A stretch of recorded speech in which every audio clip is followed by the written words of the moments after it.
Black women on reality TV are the reason why it's a cultural zeitgeist, but it's always at the detriment and expense of them. Are you ready to explore soul-centered sustainable living in today's reality? I'm Leslie Rangel, an Emmy-nominated Latina TV journalist turned emotional health and spiritual movement coach. Join me on The News Yogi, where we'll have conversations celebrating authenticity in a world that demands perfect curation. So come as you are, familia, not who you're expected to be. New episodes every Monday on your favorite platform. Hey y'all, welcome to the News Yogi podcast. I am so excited about today's episode. It was a little bit longer, but I promise you're going to want to stick around. And if you're like me, just listen to it on like 1.5. I love listening to podcasts like that, but I'm so excited to talk with a friend of mine, Taylor Crumpton. She's a fellow journalist. She's an amazing woman. We talked about Beyoncé. We talked about Love Island for any Love Island folks. And even if you're not a Love Island folk, we talked about what it's like in our current culture, watching reality shows, watching different aspects of society and how we hold different people to different standards. So Taylor Crumpton is a music, pop culture, and politics writer. She's from Dallas. So we didn't even get to talk about how we're both from Dallas, but her work has appeared in the Washington Post, the Wall Street Journal, Harper's Bazaar, The Guardian, NPR, and more. She writes about everything from Black queer advocacy and underrepresented Southern hip hop scenes to pop culture moments like Meg the Stallion and Black is King. And we'll talk about the stakes of visibility for Black women, from Beyoncé to reality TV, what keeps her grounded while living in public, having gone herself viral many times. We're also talking a bit about her upcoming book that she has coming out. And overall, it was such a refreshing, lovely conversation about folks who are in the industry doing really hard work and how we stay sane in the middle of the reality in which we're living in. So we got a little woo. We talked about ancestral wisdom, practices to really help keep us grounded. So this one's long. I'm going to leave it at that. Without further ado, here is my conversation with Taylor. Wow, I love when virtual link ups not are we haven't hit in person, but we're getting there. This is a step forward. We're getting closer. We're getting closer. I'm so excited to come across your work and for us to work together, which, in the spirit of transparency, you write for the Barbed Wire. It's a publication that I work for. I have not done a whole announcement on this, but I'm now deputy managing editor at the Barbed Wire. Moving on up. Okay, then. Right. Congratulations. Right. Thank you. So I'm so excited, and I'm excited to continue this conversation. Now we've got a lot of things to dive into. Of course, we're going to be talking about Love Island. We're going to be talking about Beyoncé, some heavier things, just like in how to survive in this world right now. But I like to start off with something light. So what is bringing you joy right now, this very moment? And I know you just celebrated a birthday, so happy birthday. Thank you so much. The love of my chosen family and friends has stood out to me the past 2 weeks. I very much am someone who believes that family is something that is of your own creation and volition. And just because you necessarily share, as my mother would say, very old school, biblical flesh, blood, and bone and body with someone doesn't mean that they are your family. But I've received so much kindness from people who are best friends that I regard as sisters, people who I followed online for years, but we're developing a friendship. So I think the joy that I've spent the majority of this morning hopping from FaceTime to FaceTime with my mom, with my chosen sister, with my best friend really just brings me a lot of joy. I love that. It's so funny. Right before this, I met with a chosen sister as well. And I think especially and I feel like I can say this, for us women from the South, we have such complicated histories in terms of our families. So I lean heavily on my chosen family. So I can relate to that. Yes, the stereotype of, why aren't you married? Why didn't you have a household with 2 kids and a backyard and a dog? And it's like, God forbid a woman want to create her own family and her own career that doesn't look like it's looked in generations prior. Exactly. Exactly. We're out here doing the things, and I always hate the we're breaking the generational cycles. I'm not breaking anything. I'm flat out just creating a new cycle. Yes, and I also believe that, I spent a lot of time doing ancestral veneration and worship, and I Mm, know that there have been people have come before me in both bloodlines, my mother's and father's bloodline, who paved the way for me to live the life I wanted to do now, who wanted to be autonomous, who wanted to have agency, who wanted to do life according to them. So whenever I hear like an older person in my family be like, "Oh, so you're still freelancing, you're not going to settle down." My first response is there was someone whose name may be unknown to us, whose blood we share, who wanted me to do this. So yeah. I'm going to do it in honor of them. Yeah. Yeah. Oh, I love that. I love that so much. You're going to love our last questions. Yeah. Okay.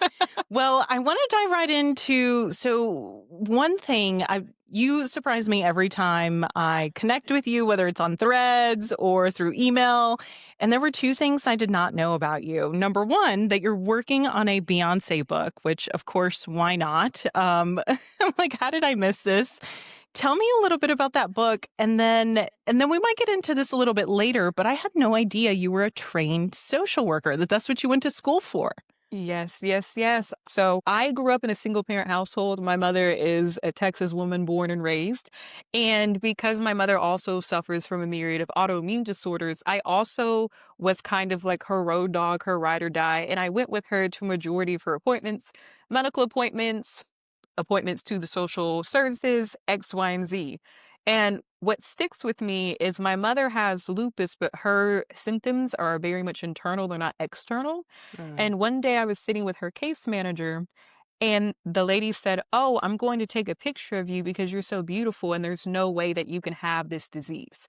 Like she said it in a condescending tone of like, "Are you trying to cheat the welfare system by saying you have these ailments and you look good?" And I just remember being like, I need to have this lady's job so like people don't feel this way. Cause like the way social services agencies are set up, the lobbies aren't supposed to be welcoming. They're very cold, they're very hard, they're very sterile. It's like this additional layer of dehumanization. And mhm, because I witnessed my mom experience that firsthand, and as a child, I was a free reduced lunch baby, an EBT baby. mhm. And I was like, well, I remember in high school, I worked at Old Navy at Grapevine Mill Mall. And I told one of the managers at the time, I was like, I want to be a part of the social services system so I can undo experiences like my mother and I had, where people just feel so neglected Mm, and disenfranchised. So I went to Abilene Christian University, go Wildcats. And originally I went in as like a psychology major because I really had a great psychology teacher in high school who was a social worker during the HIV/AIDS crisis. So I don't know why, like, I wow. was like, oh, psychology, not social work. But I felt the psychology department at the time was not responding to the cultural societal issues at the time. When I was an undergrad, that was like the rise of the Baltimore uprisings, a lot of BLM actions were happening, and I was Mhm, seeing people use social media to advocate and uplift and draw awareness. And I remember telling the like psychology department, like, I want to do something, maybe like, can I take some courses in social psychology? Like, I want to, kind of understand that, and I think that's the beauty of the humanities and, like, the quote unquote "soft sciences" is there's language and theory to kind of speak to what you're feeling. At the time, me as, like, a Black woman who was also queer at one of the most conservative Christian colleges in the nation, wanting to, mm, like, do something about how us students of color on campus, queer students of color on campus, are not being heard. And the psychology department was like, you're going to have to wait to grad school to do that. But the sociology and the social work departments were like, hey, we have courses that are kind of tailored for you. And I love the professors there. I'm still like friendly with my professors to this day. mm. And I was choosing between sociology and social work. And I love sociology, my minors in sociology and so is psychology. Um, But the social work department had this beautiful Black woman, I think she still works there to this day, her name's Doctor Stephanie Ham, I love her with my heart and soul, Mhm. and she was like, "Well, social work is kind of all of those disciplines, but also you have like this dedication to be in your community, like to be an agent of change." And Mm, that's really got me over, Congresswoman Barbara Lee, I believe she's now the mayor of Oakland. She's a political social worker, infamously the only person to vote no against the authorization of the Iraq War. If you look into a lot of like civil rights, social movement history, social workers are a part of that. They're the yeah. reason why we have a lot of the social welfare programs today.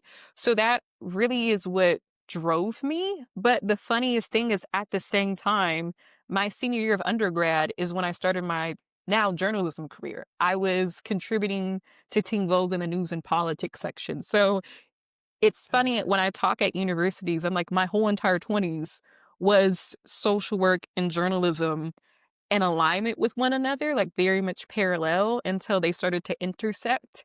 And I remember I had this professor in grad school be like, "I think writing has become your social work practice." And he's like, "I think mm, social work needs to catch up to you because, like, you're writing about, news, politics, pop culture, but you're doing it with a social work angle and lens that I yes. think it's gonna take a couple of decades for us as social workers to catch up with you because I don't know if you've experienced this in the way you approach journalism and writing.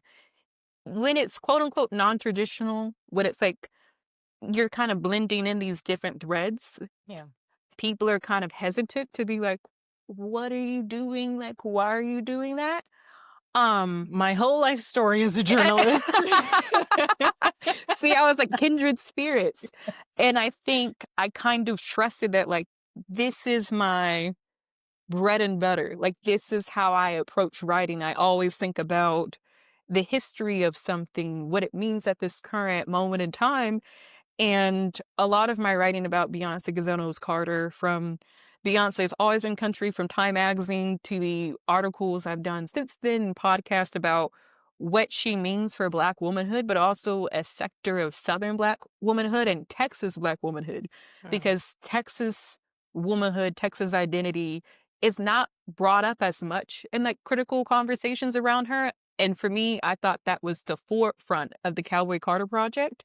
So when Simon Element, they bought rights to a Taylor Swift book, written by this beautiful writer named Satu Fox, and they wanted to do a Beyonce version of that. mm. So ironically, when I was flying to Bristol, Virginia on a press trip to visit the birthplace of country music museum in the Carter family fold, I got a call from my literary agent that they would like me to submit a book proposal about like what I would do, you know, about Beyonce's career, and they really liked my proposal, and then they gave me the offer to do it. So I'm currently working on a illustrated retrospective of Beyonce's career and legacy.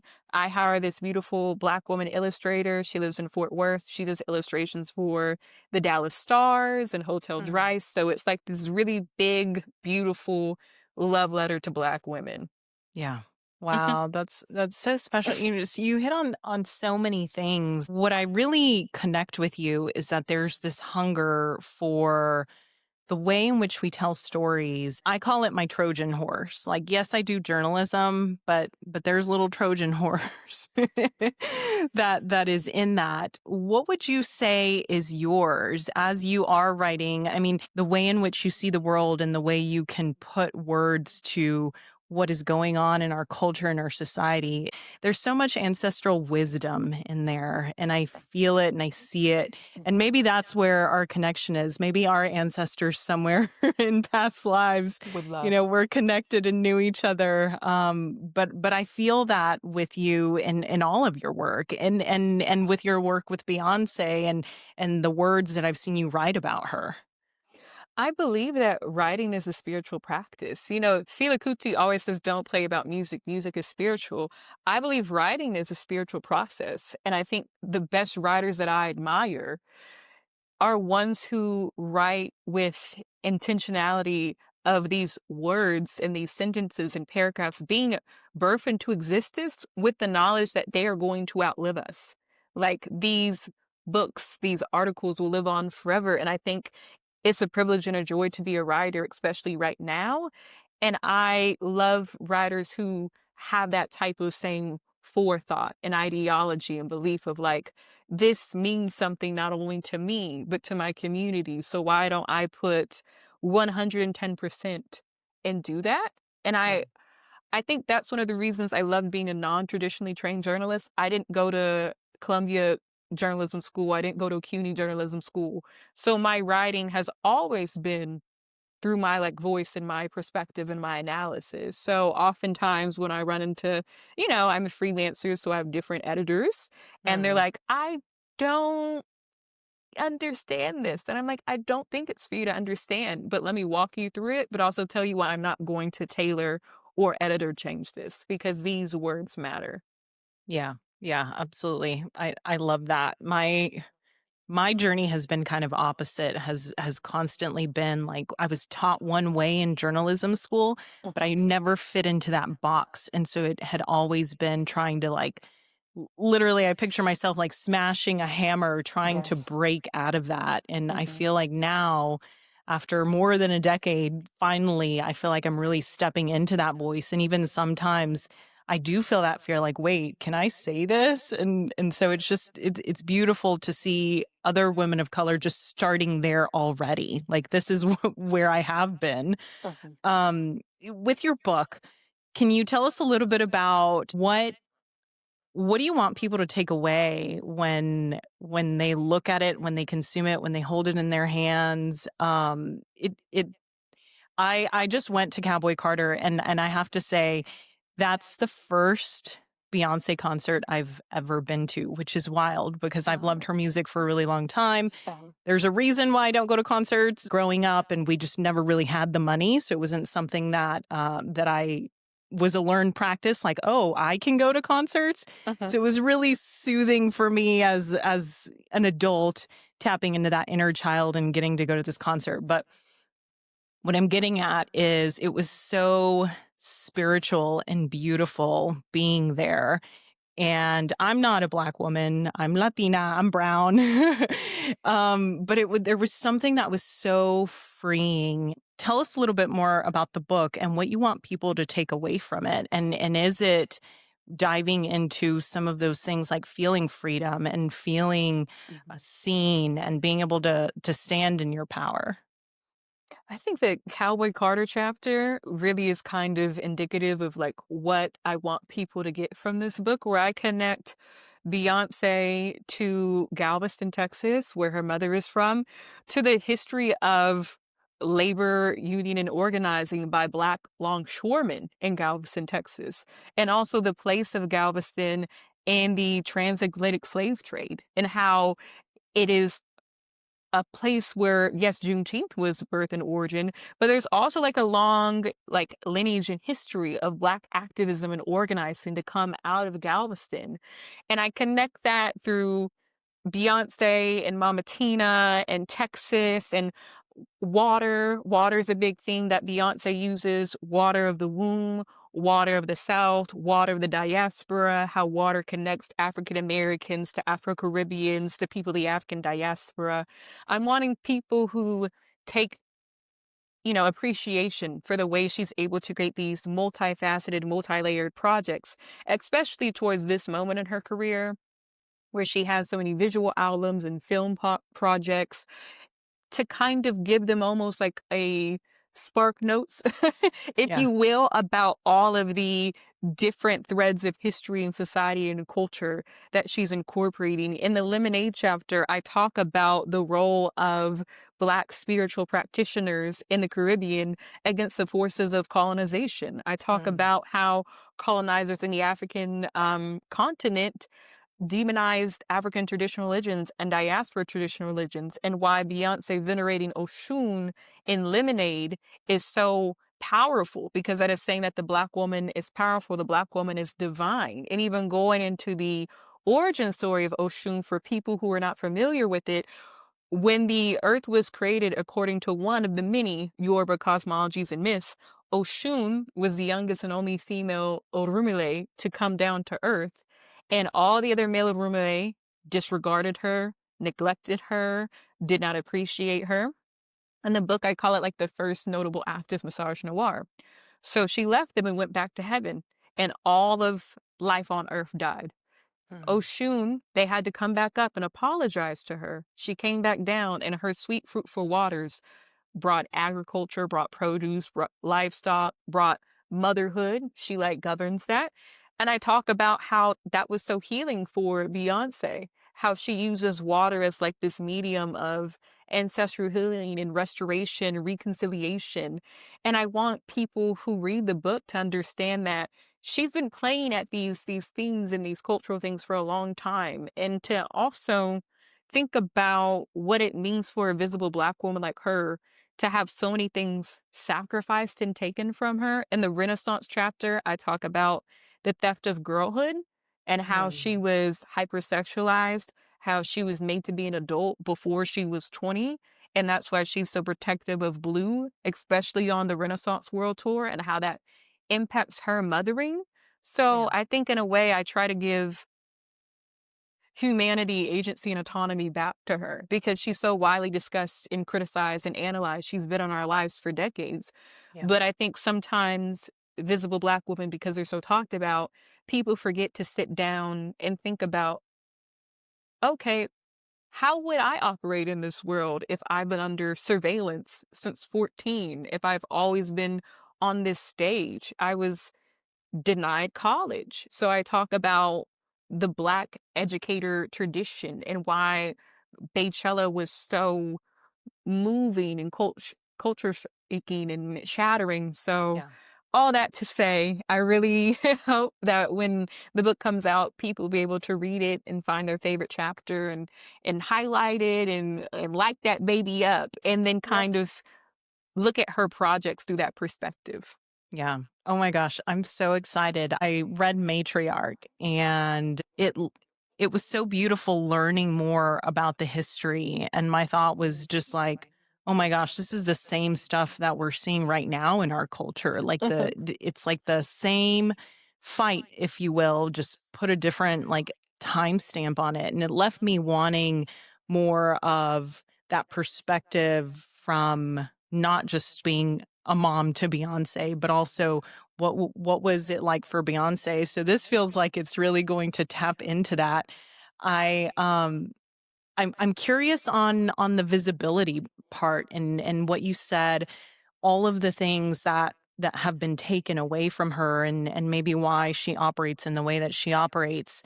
It feels like Black women are absolutely held to a different standard. I mean, that Mhm. it doesn't feel like that is what it is, period. What has been your point of view as you are seeing this play out in our culture and how you can see it both from your lens as a journalist, but also your lens as being trained in social work and this phenomenon that tends to happen. I don't want to play into the pitting of the women together, but you know, you see artists like Taylor Swift, just white artists who are treated in a different type of way.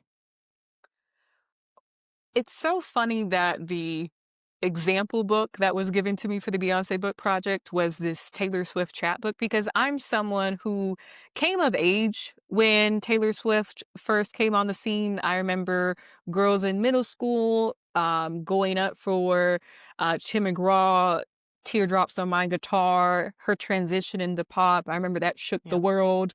Yep. So I was always like a bystander of like what was happening in the realm of like Taylor Swift and Swifties. But it never resonated with me deeply because there is a difference in Black girlhood and white girlhood. White girlhood, which also I want to say with like Taylor Swift is having like an element of class that I did not have growing up, where the most pressing issues on your mind are, is this boy going to like me? Are these girls ever going to let me in? Like very much Mm. issues that are rooted in the individual, but not rooted in the political.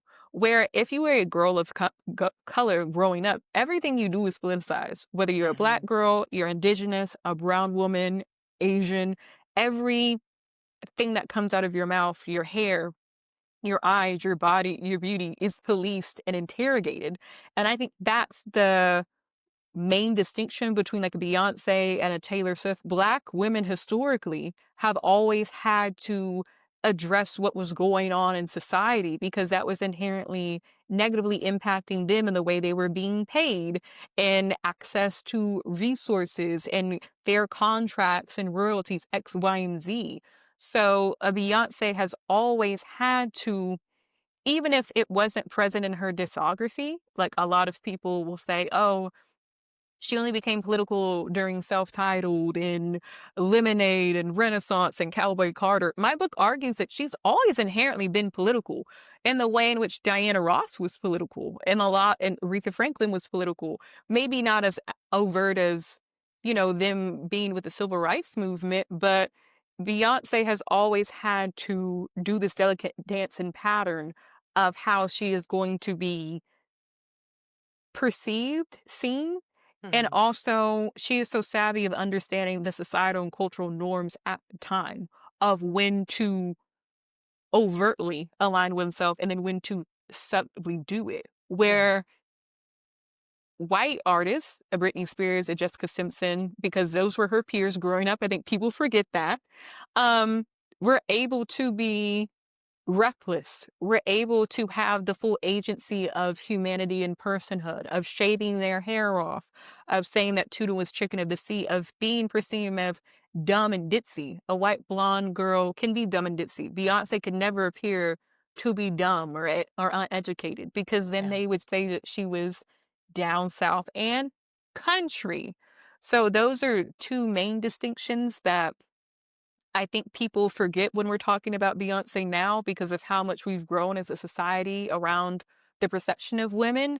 But unfortunately, just because we've grown in our norms and appreciation does not mean that those historical ills and structures are not still impacting her. Yeah. Yeah. Well, and I've even seen it, I saw some discourse saying, well, Beyonce never addressed Gaza and the Mhm, criticism in terms of that. But then on the flip side, you have someone like Taylor Swift who has active friendships with the quarterback's wife, who's spoken in favor of the current president, mhm, and her boyfriend, who just did this photo shoot in Florida on the background of the Florida Everglades, which is where alligator Alcatraz mhm. is, and again, there's so much protection for that image, but there's, like, a lot of open discourse about, like, Beyoncé hasn't spoken out about Gaza, and she hasn't done this, and she hasn't Mhm. done that, and so you're right, like, I definitely see, like, just the difference in how that's handled in terms of who are we going in on and why. Celebrities are not equal. We know that. We have the A list, the B list, the C, and the D list. But for someone like Beyonce, who I would argue has become an institution, Absolutely. I agree. but then, and I put this in the book, when you become an American institution, then people are right to critique and question if you are participating in ideas of American nationalism, which was a string of discourse around the Cowboy Carter project and her having the American flag. Are you saying that you want to be a participant and ambassador of that? And in the book, I talk about the amount of times she's performed at the Super Bowl, the amount of times she's performed the national anthem. I didn't even understand how much she has been a participant in a lot of these historical quote unquote American traditions. And I think some of the discourse around the American flag, and I said this, I think, on Twitter, was I think white people do not want a black woman to be Lady Liberty and to be the ambassador of America and the ambassador of country music to the world. Because Mhm. country music, unlike any other genre, has an overt political association with American conservatism and nationalism that is primed and ready and wanting and desiring a Taylor Swift. They are wanting an Americana, blonde hair, blue eye with a football player boyfriend. That is a dream of the 50s. That is a dream of eugenics. That is a dream of bodily fascism. And that's a discourse that I wish we had spent a little bit more time on, of like why there's so much overt pushing of of Beyoncé of not being country. And I think to bring it back to Palestine and Gaza, I remember when the Renaissance, a film by Beyoncé, hit theaters, and there was a clip being shared of social media where Break My Soul was being sung by people in Israel. And then folks who went to the Renaissance tour that were predominantly queer and trans folks who were on the front lines of liberation historically and still to this day felt deeply disappointed by Beyonce, who said that this was supposed to be an homage and a welcome and invitation to everybody who's been disenfranchised and oppressed X, Y, and Z like Black people have been historically since the beginning of time. Mhm. And as a cultural critic, my criticism comes out of love, but I do address that, how her politics are not congruent. And I think that is okay. I'm not saying that her speaking not out about Gaza and the occupation is not right, but I question the weight we put on Black celebrities and Black women who are visible when I do not see that given to non-Black celebrities and non-Black people who are visible. And the book kind of tries to make sense of that. And I do kind of talk about her political activism. I also, for folks who've maybe been watching The Gilded Age, Black upper class people, Black upper middle class people also have this like class consciousness and class dissociation where once they've reached this level of financial security and autonomy, they feel that they don't have to actively be on the ground, or like they move more towards charity and philanthropy and hospitality, which is what she's been doing. So Mm. I am very curious of when an American citizen becomes an institution and then we start criticizing them, because do we have the same critique for the Kardashian family? Right. Right. Yeah. No, absolutely. And we're not here to say is it right that she spoke out or not. It's why is the standard different for her than it is for other celebrities who are not women of color. Now, that is interesting because of course Love Island. And I'm like, let's take a deep breath for Love Island. There's so many. It was so interesting watching, and I watched last season, and then I watched this season. Mhm. My husband started watching this season with me, which I thought was interesting in the way he was watching and what he was taking away from things. What do you make of all of it? I mean, I have so many thoughts. For me, just as a Latina, the fact that the two large issues with the show were two Latina women who said racist things, Mhm. ended up getting pulled off the shows. But that aside, the dynamics within the house, and as you're saying, the standard to which Black women were held and the Black men as well in the house. Mhm. So I'm curious, like, what's your top line takeaway? And then on the reunion, like, what do you think is going to happen? I know there's a few spoilers out there already about who's going to be there or not, but what are your thoughts on all of it? I know you've got a lot. Oh, you know me so well. First off, misogynoir is the world's oldest form of currency. To bring it back to our earlier conversation and then transition it to Love Island USA, around the time of the COVID-19 pandemic, when we were all in the house, that is when we saw the rise of streamers, Mhm. Twitch, all of these people who were once human, who are now regarded as these institutions and these 6, 7 figure businesses, Kai Cenat, all of these people who now are in demand and on Time Magazine's 100 most influential creators list. They're in movies, TV, film, X, Y, and Z. Around that time, another Black woman from Texas was the victim of a gender based crime, and the amount of people who made money off of the degradation, mistreatment, and humiliation of Megan Thee Stallion, to me, as a Black woman from Texas who has written about misogynoir, who has personally experienced it online for years, my greatest fear was if this is not stopped at this moment, it is going to grow and be insidious and there will be no end to it. That happened in 2020. We're in 2025. When Mhm. I saw trigger warning for George Floyd, state violence, police violence, Black death, when I saw the meme of Hutta juxtaposed on the police officer who killed George Floyd, and they put the picture of Shelley and Orlandria on it, I said, this is the most disgusting, inhumane thing I have seen on the internet in a couple of years.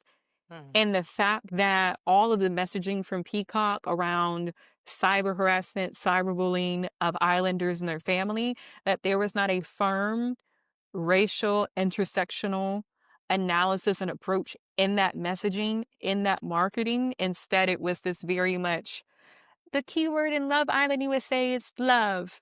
I was so taken aback because I do not believe those who are in demand, the powers that be, understand that now this is creating unsafe conditions for islanders of color, specifically the Black Islanders and the Black women, who they know are responsible for it booming in the cultural zeitgeist. I love Leah. I have a People's Princess tote bag. I have a Spare Me trucker hat. I love that girl down. But I didn't love Leah. I'm just saying. hey, I get it. She's a triple Leo. I have a Leo stellium in the third That's house. what it is. I also defended Ace tooth and nail, so like it's just I me. defended Ace too. I was like, he's a leader. Also, I like to be very frank. I had to like have a cultural conversation with some of my non-black friends, and I was like, I don't think you've ever been around a confident Black man from LA because like Mhm. he has grown up in an environment where like he is fine, he's attractive, he is talented, he already had a platform, so he's not here to lie, cheat, and steal. Right. That's why you haven't seen him on the press tour. So now people are feeling, oh, I should have voted for Ace and Shelley. And I was like, he never lied to you. My 2 cents on that was that that was the first time for a lot of white women viewers of reality TV, specifically dating reality TV, where an attractive Black man did not seek any attention nor validation from non-Black women in the villa. His Mhm. eyes were on Shelley from the beginning, from the get-go, and I think that was the first time people were not seen, heard, acknowledged, valued, or prioritized. On Threads, I posted a picture of what Lena Dunham had said about Odell Beckham Jr., Mhm. ironically, at the Met Gala, where she accused him of being horrific towards her, when really, when she was later asked about the issue in greater detail, she's like, oh, it's because he didn't find me attractive and that hurt my feelings. The ways in which white women have historically weaponized their feelings and attitudes towards Black men in particular, I believe is one of the reasons why Ace and Shelley didn't make it to the final four, Mhm. which is sad because Shelley did nothing but honestly interrogate that experience as a queer woman, as a woman who's dated men and women with honesty and integrity throughout the whole entire process. I'm excited that we get to see the full extension of the heart rate challenge because according to what has come out in interviews, Huda licked the balls of Ace in front of Shelley. Also, I want an extended clip of the mail night that apparently went on for hours, and they intentionally cut it and edited the footage where it made it seem like Huda was being ganged up on by the girls, when Mhm. in fact that was not the reality in the case. I am so passionate about Black women on reality TV because oftentimes the production companies, the casting producers, the people who are on set, X, Y, and Z, do not look like them. And reality TV is one of the most powerful mediums on this earth. It has given us a president. It has given us members of the presidential administration and cabinet. Yeah. That being said, historically, Black reality TV, Black people on reality TV, Black women on reality TV are the reason why it's a cultural zeitgeist, but it's always at the detriment and expense of them. Hey, familia, are you taking notes? I sure hope so.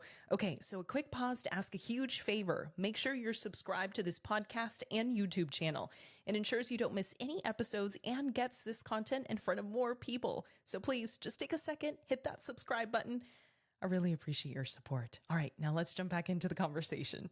What I've enjoyed right now is seeing Olandria on Sorry We're Cyrus, the podcast hosted by Miley Cyrus's mom, say, they didn't show all of my personality. I wasn't in the villa to be the therapist, to kind of pay into the trope of like the Black woman therapist that we've seen in pop culture as of late.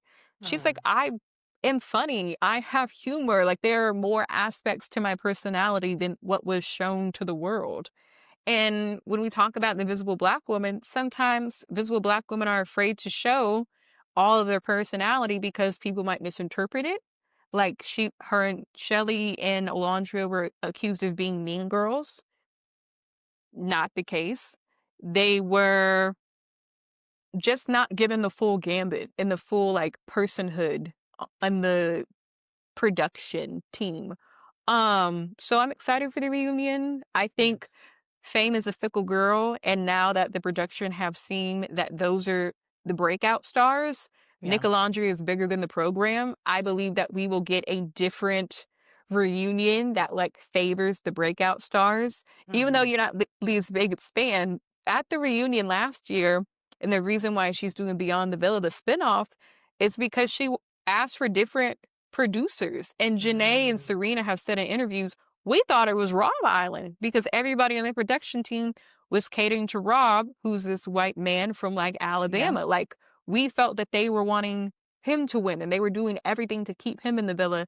Even Ariana Madix of last season was like, I was kind of getting worried towards the finale that Rob was going to make it into the final four. Mm. And the chances that are given to non-Black Islanders, white Islanders, at the expense of the Black Islanders, who if they mess up or they say something incorrectly or they go against a fan favorite, they receive death threats, their family receive death threats, their friends receive death threats.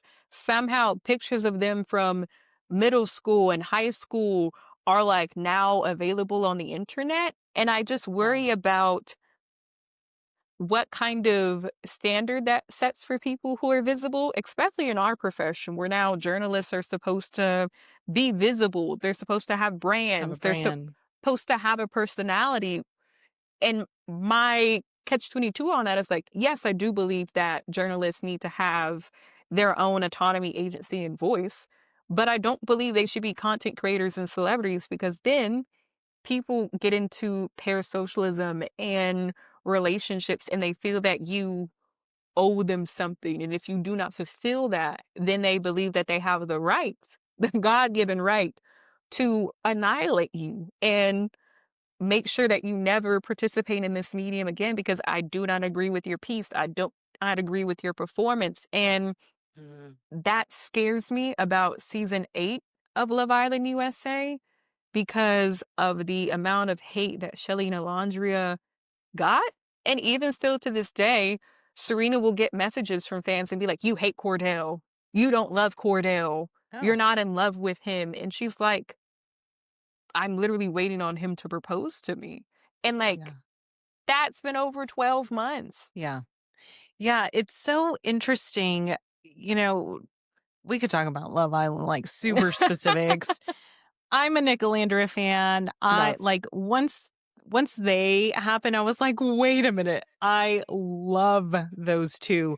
But Mhm, going back to what you said about how people feel like they know, I mean, I'm by no means a celebrity, but I I spent 12 years in TV news and I still have people DMing me about like what they think I'm doing, what they think I'm not doing, uh-huh, just like weird things. And I'm like, y'all don't know me. So I uh, can't imagine what that is like times a million when you're on a platform like Love Island USA. mhm. What do you think that says about our culture in the way that they're I mean, the way they're consuming real people, because it is that sort of, it's a weird consumption of, we're consuming you through media, and then Mhm. now I'm thinking of you as a friend, which, I feel like to an extent I've done that too. When Amaya won, I was like, a Latina,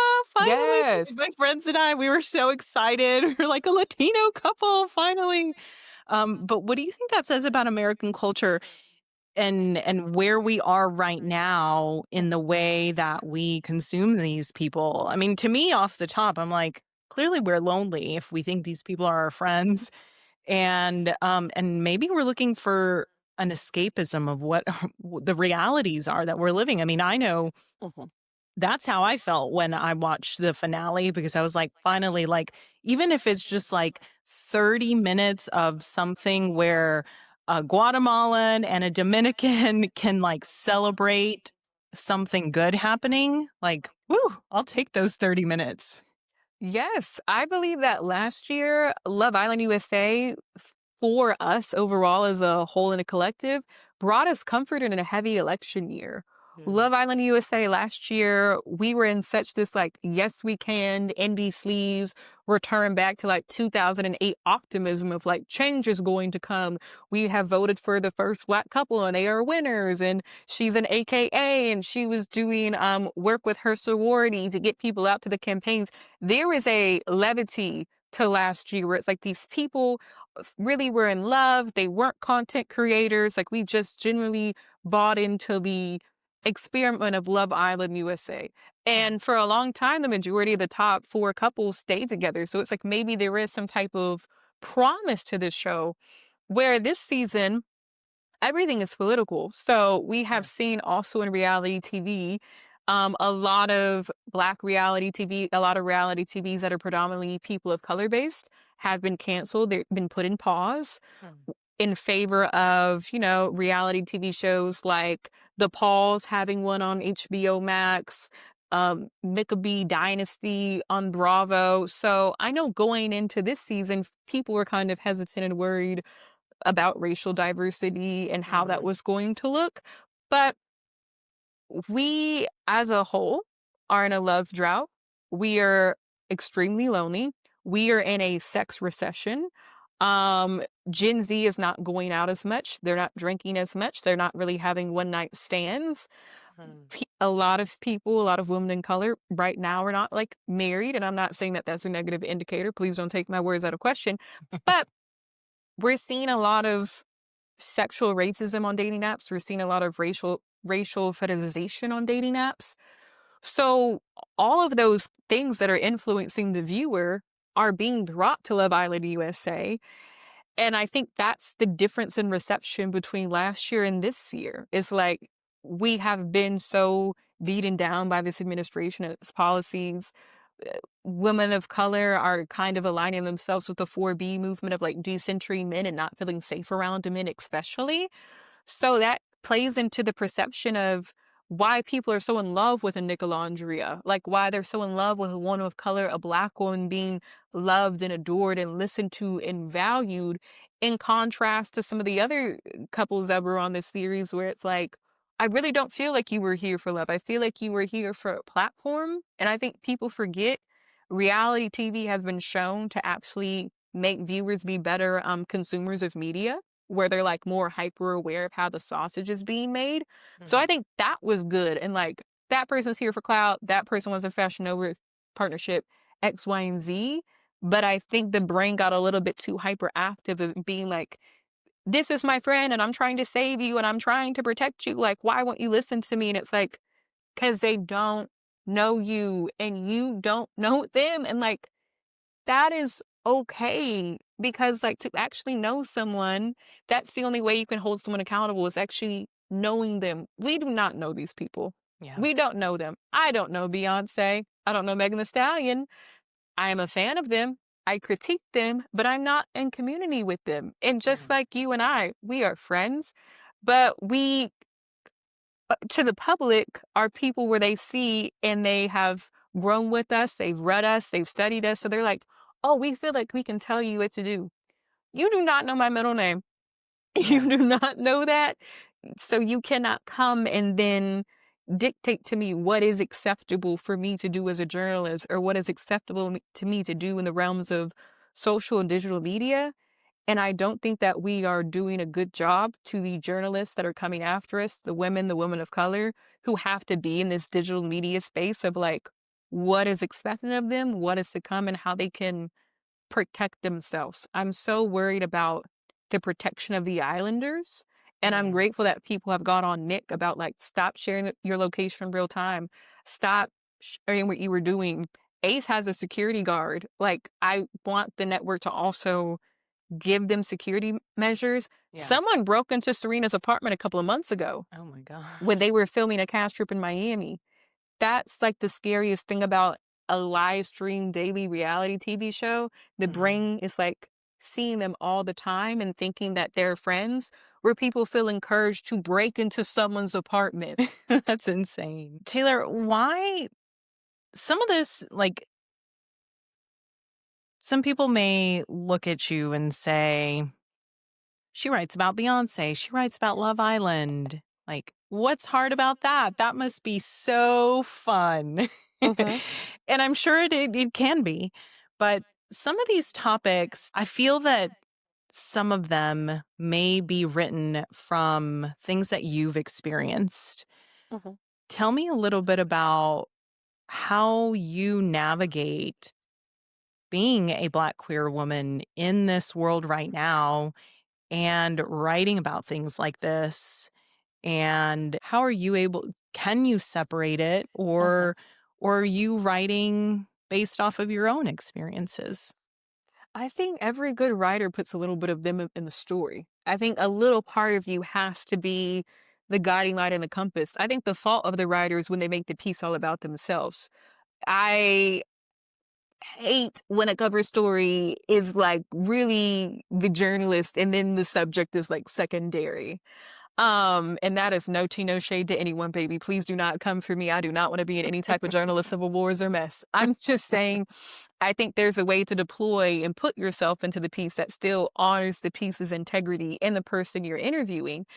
And for me, when I write about Black woman from the South, a Megan Thee Stallion, a Glorilla, a Beyonce, I infer based on what they have said in interviews and other pieces, because I do my research before I do any type of writing. And I'm like, okay, that is something that I have experienced or my mother has experienced, especially around the always been country. When my mother lived in California, she was made fun of her country accent. When my dad was hired by his first job, they made him go to speech classes to remove his country accent. So I know what it's like also as a Black woman who has lived outside the South and been called country and like the derogatory notion behind the word, which in the African American community is like, your ancestors were dumb enough to stay during Jim Crow. Mine took the Mm, train up north or we went west. So like we're educated, we're cosmopolitan, and y'all decided to stay down there and do whatever like was asked of you. Like almost as if people didn't want to stay in the South and stay in their homeland. That's like the biggest indicator, I believe, of putting myself and using my own lived experience to kind of write about Beyonce. With Megan Thee Stallion, my writing about her, we're only 6 months apart in age. So it's like someone who wow. literally grew up in the same pop cultural moments as I did, racial moments as I did. I've experienced being hypersexualized at a young age because I'm 5'9" and I'm tall and I'm built well. So I know what it's like for people to use your body as a way to justify harm and violence against you. I'm a 30G. I know what happens when men are very lustful about young Black women growing up and them dissecting their body and almost wanting to consume it in this like unhealthy fashion, Mm. and what it means for you to take pride in your body and your agency and your autonomy, and how that can be seen as an act of resistance against people who don't want you to be in touch with yourself and your sexuality. So I understand why Megan has such a sex forward body politic around like Black women's sexual liberation and agency and autonomy. But the two women I mentioned have been, the topic of conversation, negative conversation in the media and the press for years and Beyonce decades. And as a journalist who's always been online, my writing career started on Twitter. I've always had people following and keeping up with my work as I have also grown. I just turned 30 July 31st. I started writing before I could legally drink. I have written throughout the entirety of my 20s, which means people have seen me grow up. People have seen my shortcomings, my pitfalls, my triumphs, my victories. And I give thanks for everybody who has helped me to get here. I try my best to tell people thank you. But also, a wise person told me that do not be a part of the machine. So do not allow social media, virality on Twitter, Instagram, TikTok, X, Y, and Z to dictate and determine your career and your writing voice. Mhm. So for me, I had to learn the art of detachment and disassociation of you do not know me. And also, I do not know you. You are only inferring about what I have shown to you on social media, about my pieces. So, towards the ends of my 20s, I started very much intentionally not posting as much, not having the apps on my phone, being outside in my community with people who actually know and love me and aren't a follower of me who have followed my work for years because I feel like they have sinister motives and intentions. I think that's part of how I safely navigate this space, this hyper visible place as a Black queer woman is remembering who you are. I think I always tell people, do you know my middle name? Do you know my full name? Do you know the names of my brothers? Like, do you know these things? And if not, then you are not my friend. You cannot call me into account. You cannot call me into accord. I watched In Her Words Megan Thee Stallion's documentary. And after all of these industry friends had betrayed her and then aligned themselves with the persons who have harmed her, the first thing she did was bring all of her family to LA with her. Where now she's like, my closest friends are my cousins, are people who grew up with me in high school and middle school. And that's what I have tried to emulate in my career. Not to say I'm not privy to new friends, because you and I are new friends, but to say that like that inner circle are people who knew me before I ever wrote an article, people who truly know me.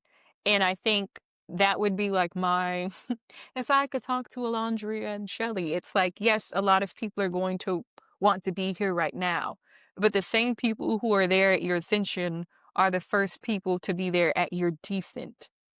And I Mm. think that's the price of visibility right now. And I wish that was something communicated to young journalists in journalism school. Like that first tweet, people are screenshotting that, waiting it, the TikToks, the likes, the repost, and everything. And I'm very worried about digital footprint and how that's going to play out for Yeah. all of us in the end of the day. Cause like some of these people are young and they're going to have to like grow up. But I think some people are old enough to be held accountable for their digital footprint and what they have said online to bring it back to Love Island USA.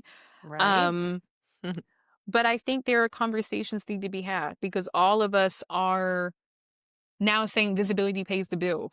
Now your mom's a content creator on TikTok. Now your grandma is making videos on, these new platforms to bring in money. Yeah. And I've always been someone who loves the digital humanities. If Massage Noir is the world's oldest and most profitable currency, and we're in a period of economic downturn, that means someone can go on Twitch and say the most hateful things about Shelly, Olandria, Serena, Janae, and make money off of that. And I think that's the conversation we really need to be having around visibility in Black women. We've been able to monetize our social media platforms, and someone can just go over there and be like, I can't stand Olandria. Why is she named the Bama Barbie? Why are people giving up to her? And then they will make money. And if Mhm. you're giving people money based on the hatred of others, it's a very dangerous standard. No, I appreciate you sharing that, and sometimes I'm so grateful for my algorithm. Like, I have built my algorithm. Somebody will mention something, I'm like, "I'm not seeing that." We're beehive over here with Yes. all the theories. What do you want people to take away from your writing? I want them, whenever they read my work, whether it's now, later, whether I'm here, whether if I'm past it, I really love Black women. I love Black women from the South. I have a deep love and adoration of every part of my identity, my blackness, my womanhood, my southernness, my queerness, and that I have done the best with the knowledge that we have at this time, with my understanding at this time, to be in conversation around these issues and to know that I did my best. And as my high school band teacher said, God rest his soul, Mr. Mason, sometimes you'll do your best, Taylor, and that's not the best for other people, but know that it was the best for you. And that's how I approach writing. It's like I love these pieces and I think of pieces as my children. I think of writing as motherhood, that I am in the process of creation with the divine to put this thing out. And then once it leaves me, once it's published, once it goes live, I can't take it back. I can't really edit it unless I like did something wrong. Yeah. But I've seen pieces circle back to me and be like, oh, like, how did you end up here? How did you get cited? Like, I had no idea people would read that. And I think that's the beauty of journalism and writing is you put this thing out there and you're like, maybe only a few people interacted with it on social. And then years later, you're like, oh no, I read that piece and it was really great. And then I want to give you this gig. I want you to come talk about that. And I think that's the most fulfilling thing about my career. It's like seeing people read it, people put it in their academic work, professors ask me to come and talk about it. And I'm like, that's so cool. Like to be a fangirl in college, Roxane Gay Bad Feminist was like everything to me. Like it really helped shape my identity. So years later, when Roxane Gay invited me on her podcast with Tracy McMillicott, also a fangirl of hers, one of the leading sociologists, and sometimes Roxanne will put my pieces in her newsletter, and I'm like, you do not understand. Your words gave me a reason to live at 20. Like, you helped me understand feminism on a Black body. So those are the moments where I'm like, thank God the girl who is getting paid $50, $75 an article in college, writing on her kitchen table, has continued to like write to this day where I'm not being paid $50 and $75 an article, where No. people who I admire are like, you're doing really good work. And I'm like, I am just a fly in this grand scheme of Yeah. life. Thank Aw, you. yeah. Oh, I love that. I really love that. And like I said, I admire your work so much. Same as Um, for you. Thank you. Last few questions. Mhm, I always I always like to, because the folks who are listening to this podcast are people like us who mhm. are change makers, who are disruptors in our own little ways. What advice do you have for people who maybe feel overwhelmed right now with everything that's going on? You said you have gotten great at compartmentalizing, but what are, like, do you have a little ritual? What do you do to Mhm. unplug from all the things? I start every morning with an hour of prayer. I have a prayer mat. I light an incense. I pray to Olumare, which is a supreme creator in a lot of African traditional and diaspora traditional religions. I pray to my Ori, which in ATR DTRs is our own personal Orisha that's like right here.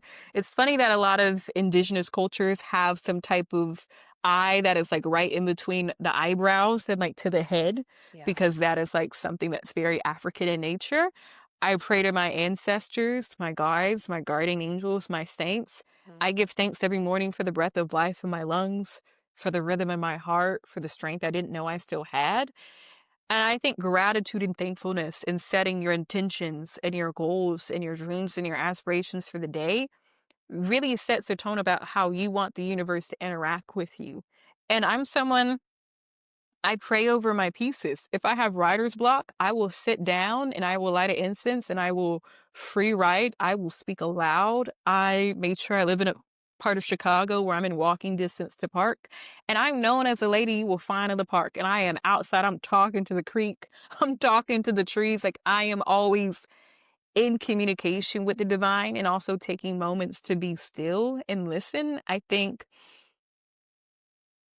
capitalism, racism, exists and thrives off of the theft of your stillness and your calmness. It wants you to be agitated. It wants you to be anxious. It wants you to be nervous. It wants you to be filled with doubt. It wants you to be full of tension. It wants you to be reactive, right? It doesn't thrive if your nervous system, if your spirit is aligned and still, right? Capitalism exists off of the theft of time and labor. So I think one of the most radical things to do is to be still. If it's 5 minutes a day, there's a period of my life where I was working 2, 3 jobs. So I'm not trying to be one of those hotty toddy girls. Cause listen, let me tell you, I made 50K year last year after tax. So you can't go and try to soft life me, baby. But I do think one of the most wealthy things you can do is center your mind and center your body. And for those of us who work in journalism media, where we're having to be online and interacting with people about our articles, our work, our this or that, finding sources and stuff, take an hour to deplug from the phone. I have this thing called Opal, which is an app blocker, Mm. and it blocks off social media throughout the workday where I have to click on it. It does a mindfulness meditation with me and then asks me if I want to go back on social media. Ooh, I Like like that. it's a really good app. Honestly, they should sponsor me. But Both it's of us. no, for real. Let's get bar wire. Let's do this. But I think finding things that can recenter you, reground you. I love doing inner child work, coloring books, painting.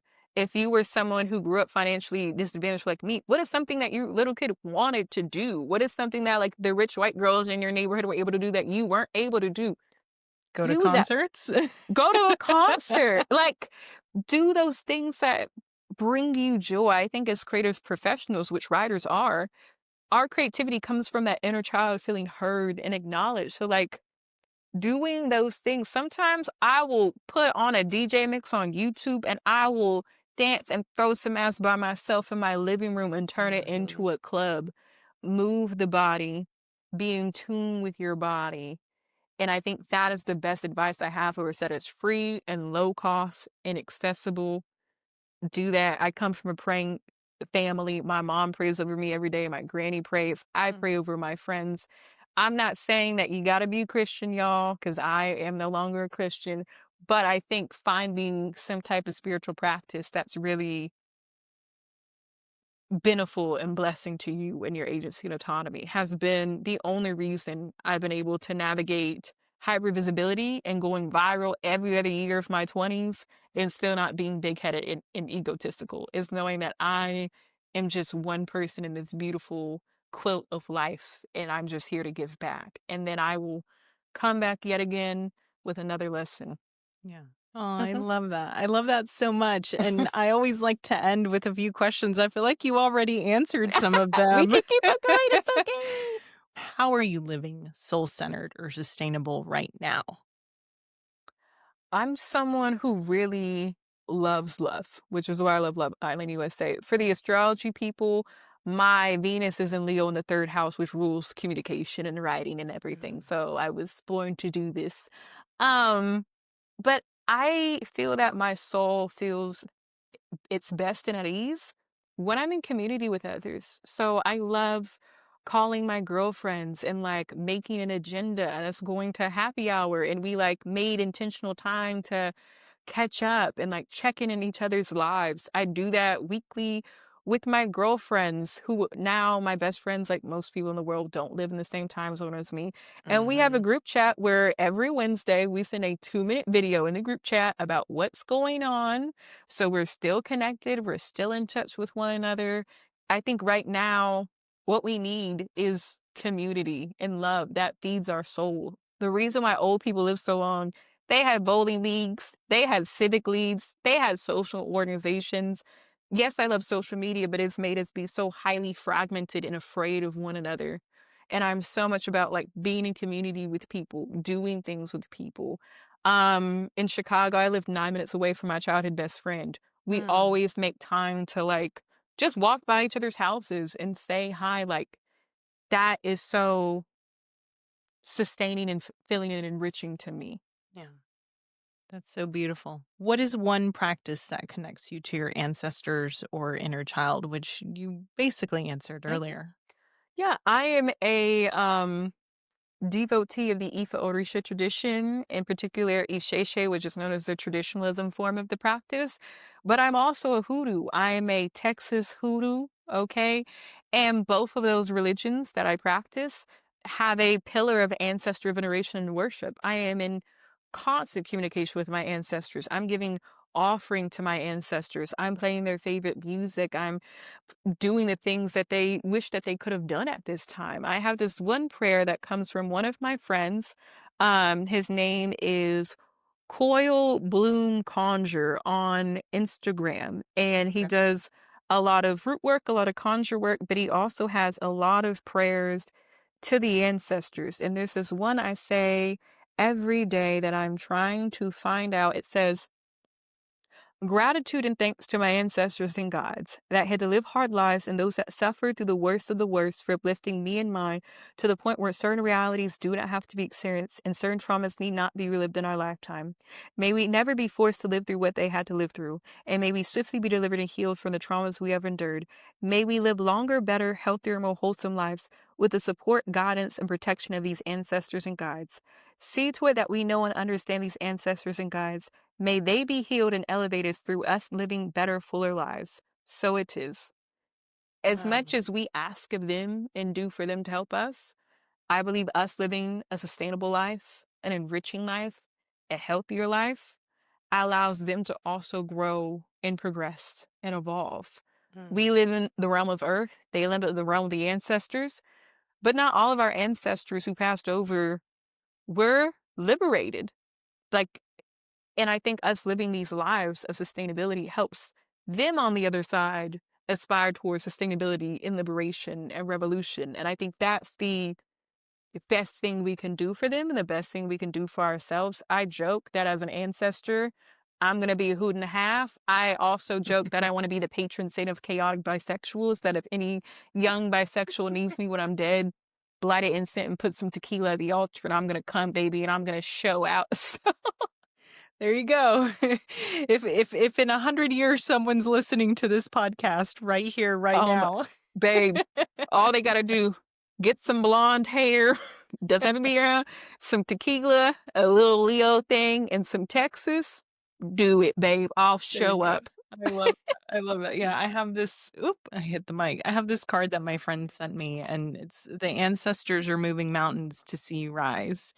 And I keep it here like as a Mhm. constant reminder. Yeah, Yeah. I And I love that. have a golden, not my first rodeo trophy to always. I love that. I love that. That's so great. That's so great. What is one thing that we need more of or less of? Oh, I need less of the clout chasing. I need less of the clout chasing. I need less of the trying to garner proximity, closeness, and community from folks who perceive people like us to be visible. Okay. Mm, I have in my 20s experienced people who've tried to be my friend off of clout and celebrity, people who have tried to date me off of clout and celebrity, people who've mm, tried to be intimate with me off of clout and celebrity. That will not get you to your next goal or aspirational life. That is all on you, baby. yeah. Less of that and more of the unexpected or organic connections, Yeah. which is like, I'm someone who's a homebody. I love my house, but going out, like, and not always needing a friend to go out. Like, I love going to the movies by myself. I'll Mm, go to community events by myself. I'm a firm believer of we need more of you dating yourself. Even if you're in a yeah. relationship, even if you're in a marriage, date yourself. It's Absolutely. funny. I One of love it. my best girlfriends is calling me right now because we were supposed to go on a date after. There you go. There you go. Well, right on cue then. How can people support you? Oh, Hi. I'm sorry. It's funny. I just talked about how we're going on a date after this and how one of the best things is the love I get from my chosen family and friends. So I know you made a face. I love you so much. I literally will call you in like 2 minutes. Okay, 2 minutes. fine. Love you. We got to add her to the podcast credits. Also, another Black girl from Texas who's doing really big things out here. I think I love that. if you've left the home state of Texas, which I have multiple times, but I Mhm. have so much Texas tattoo on my body. Also finding people who have a shared experience of you so y'all can like kiki and like reminisce. Yeah. And also, if Whataburger is hearing me, please send me some coffee in the mail. My mom is going to HEB and sending me coffee. I need Texas things at my house. Help me. Okay. There you go. You heard it here. I lived outside of Texas twice. One of them, I don't know if it counts because it was just Oklahoma, but Yeah. I lived in New York for a summer and it was interesting. That's another podcast for another day. Oh, the Yankee Doodle Girls or something else. I love a Yank. And it was the first time I'd heard about Martha's Vineyard and I had such a culture shock, and it was the first time I'd heard of people who worked with the Obamas, and it was a whole different world. This little this little brown girl from the South, first gen, and realizing like, wow, this is what the city's really like. Let's So save that for episode 2, because when I went exactly. to Philadelphia for grad school, it was my first time interacting with Black wealth and learning about Martha's Vineyard. And I Okay, look, I'm glad also, you named it because that's what it was. Black wealth was a whole different world for me. And I was like, I really felt I am not worthy to be in this circle. It was oh, really interesting. It was I interesting. too. If y'all are hearing us and we like this, we're going to run this thing back. Yeah. Comment, like, and subscribe if you want that episode. Life above the Mason Dixon. Let's do it, everyone. I love it. I love it. Taylor, you got to go because you have a date. How do people support you? Where can Yeah. people find you? Where do we find your work? How do Mhm. we keep up with you? Well, first of all, you can read all my writing on the Barbed Wire. Yes. Plug the Yes. barbedwire.com. Love y'all so deep. A Outside new of progressive outlet in Texas. that, So check us out. definitely needs to be supported and uplifted. I love the work that y'all do. I have had editors, I feel like I've emailed you about this, who have read my pieces on the Barbed Wire and are like, why did I not commission that? And I'm like, because some things are just safe for Texans. But outside of the work that you and I do, I have a monthly column at Time Magazine in the ideas section where I write about what's happening in culture and society. I freelance for a number of publications, Essence, Audio Straddle, X, Y, and Z. If you find the name Taylor Crumpton, I've written about it. On social media, all of my handles are at Taylor Crumpton. I'm very active on Threads. I love being on there. If you want to follow me on Instagram, you can. It's just really screenshots of my article, my face, and like emotional photo dumps. So if you love all of those things, I am there. My website is taylorcrumpton.com. And that's all I have for you folks. I'm so glad we did this. I'm going to have to take a trip to Chicago. Like, it's settled. Please. Oh my God. It's one of my favorite cities. It's so culturally diverse. The food is good. There's like that Southern hospitality with a Midwestern sweetness. So Okay. I enjoy Chicago. Also Pilsen. So much activism and culture there. Yeah. We'll have a good time. Yeah. Awesome. Awesome. Well, come down to Austin, Texas anytime too. Child, the amount of both of my families are from Central Texas, which is why I didn't go to UT Austin for school, because that whole entire, once you hit Waco down, all me, baby. But I love Austin. I'm overdue for a trip. All right. I love it. Thank you so much, Taylor. Thank you for having me. Isn't Taylor a gem? Oh, I absolutely loved this episode. Loved connecting with her. I am excited to really, for real, have her back on for a second episode where we can talk about all the things that we didn't get to talk about this time, being women from the South and the perception about people from the South when you live in the North. Can you believe there are still those perceptions now in 2025? But I hope you enjoyed it. As always, let me know if there are any guests you want to hear from, any topics you want to talk about. I have a form on my website, thenewsyogi.com/podcast, www.thenewsyogi.com/podcast. And there you can see, of course, the previous episodes. It also links to whatever you listen on, Apple, Spotify, assuming you are already there, as well as our YouTube channel. But there's also a little Q&A form where if you have questions for me and want to submit a question for a Q&A episode, feel free to drop that in there. But there's also a nomination application form if you have a specific topic or guest that you want to nominate for the podcast. So check all that out. Thank you so much for listening to this entire episode. Y'all know how much it means to me. And also share it. If this resonates with you, if this resonates with topics that you and your friends have talked about, share it, share it, share it. You don't understand how much that really means to me for y'all to share my work. It means a lot. And thank you for being here, and we'll see you for the next episode. Thank you for listening to this entire episode. For that, my heart is filled with gratitude. Now, if you enjoyed this episode, please leave us a review on wherever you listen to your favorite podcasts. Spread the word to your friends and fam, whoever may be interested in this topic. This space is for you, familia. If you know someone who'd be a perfect guest, yes, including you, or you have a topic you'd like to see covered in future episodes, visit thenewsyogi.com/podcast. See you next week on The News Yogi.